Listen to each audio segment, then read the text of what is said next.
on, big guy.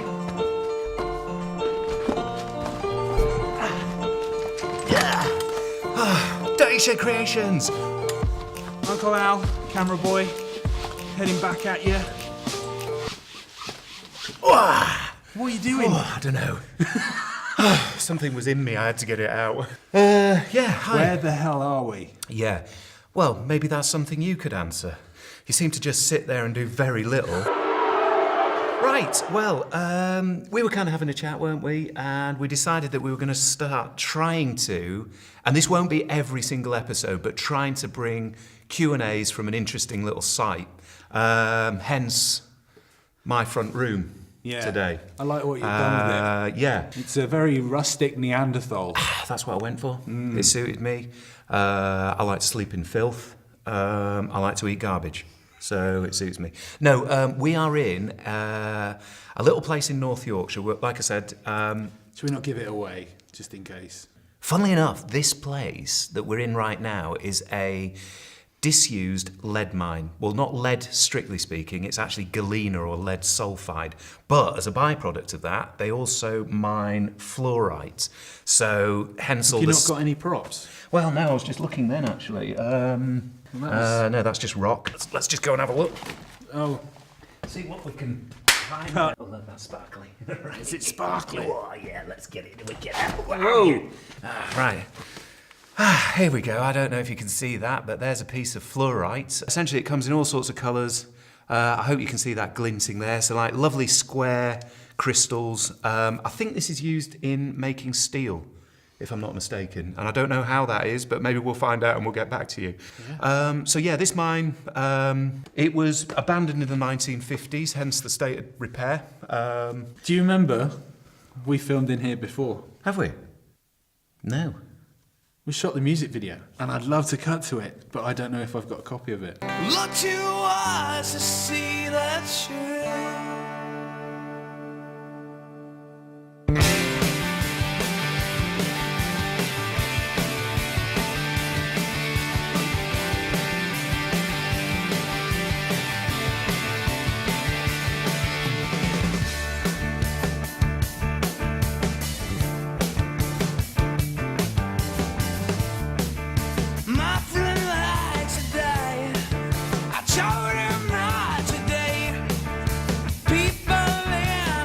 We've got work to do, so let's cut the and let's get on with it. In the episode 5, you use like a router, you're using the saws that you've got Oh, yes. a lot of stuff. Okay.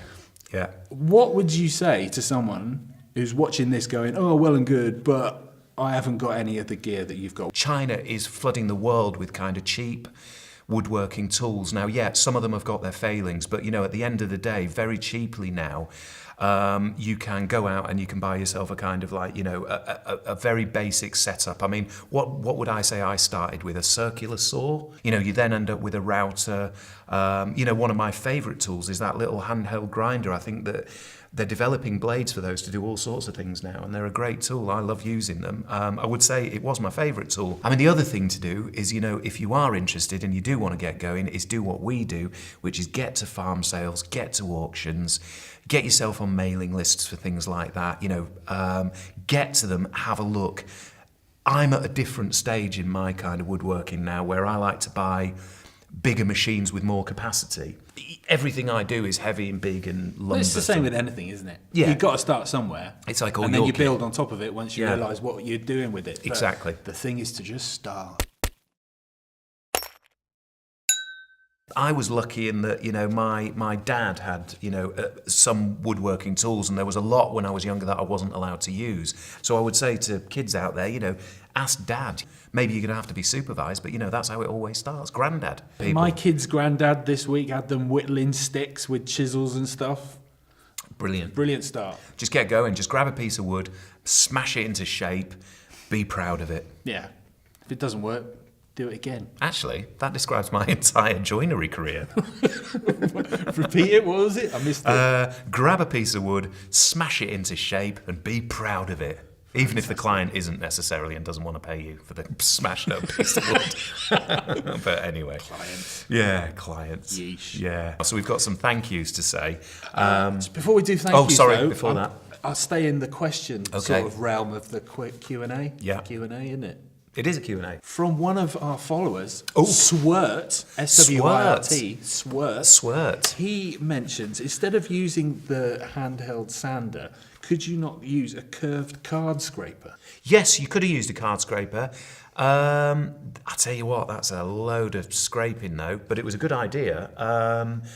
What is a card scraper for the uninitiated? Well, it's a piece of tool steel, and it's generally kind of some of them are, just rectangular or square. It's like a very fine planing process, and it brings timber up. I think they call it burnishing, if I'm not mistaken. And then from there, you also get curved shapes, which we would have needed for in there. It is a valid point. I think maybe, you could have scraped that throne for 3 weeks. There would be an application for using a scraper on that project in parts, but I don't think over the whole thing. Thanks though, Swirt. Love Yeah. it. Based on the last Q&A that we put out, or the last film, Yeah. where we asked people to come up with solutions or offer their opinions on the piece of wood that we chose. So there's 2 elements to this. My mum, Yvonne, thanks mum, she said she would have used the first piece, the end of the bar. Okay. Why didn't we use the end of the bar? Because I don't think we made that clear, but there is a reason, isn't there? That is the bar top for the little alehouse in Harrogate. If you haven't been, get yourself down there. Get yourself a nice, refreshing pint. So that was bought for another job. The other problem is, by the time we'd measured out the bar top, that little piece that we had at the end just wasn't big enough. No. It just didn't give us like that 10% failure rate that we needed at that point. Which then leads into the second piece of wood with all the burr in. Yeah. And Ace Man. Ace Man! Love that handle.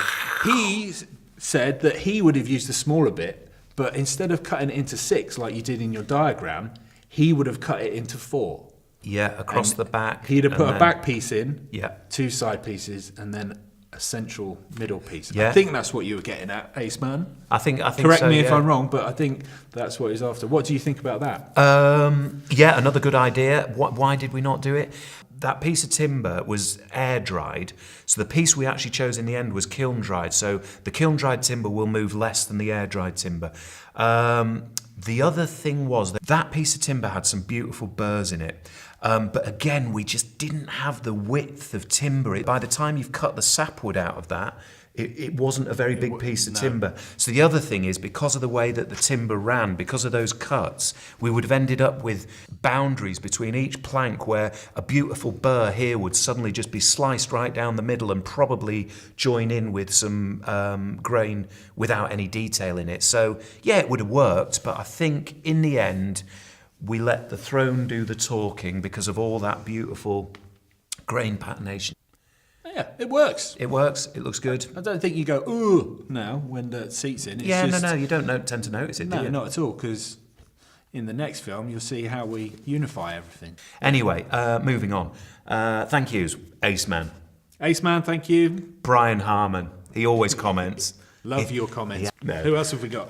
We've got Ronna Keel. Oh, Rona Keel. Rona Keel. I would Rona say. Keel. Rona. Yeah, she Yeah. comments every time. We love that. That's Yeah, brilliant. that's brilliant. Keep them coming. We do all of this for you.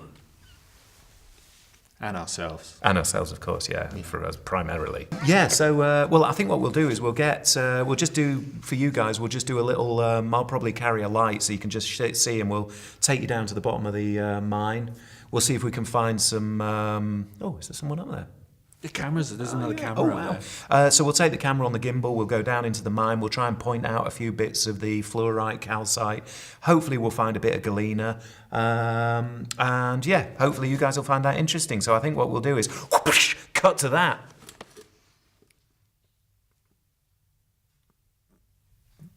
What, are you waiting for me? Yeah, All right. get the camera. I'm just having a rest.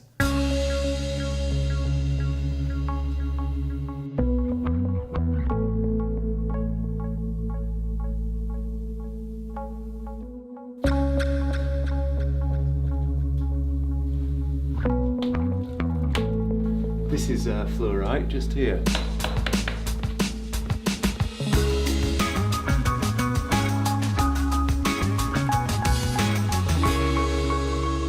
That's us for another Q&A from hopefully a crazy location. Thanks for joining us. Bye-bye.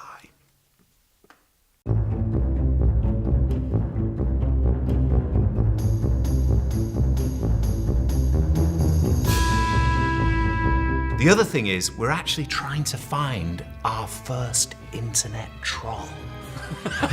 We think he might be in here somewhere, or she might be in here, because they can be male and female.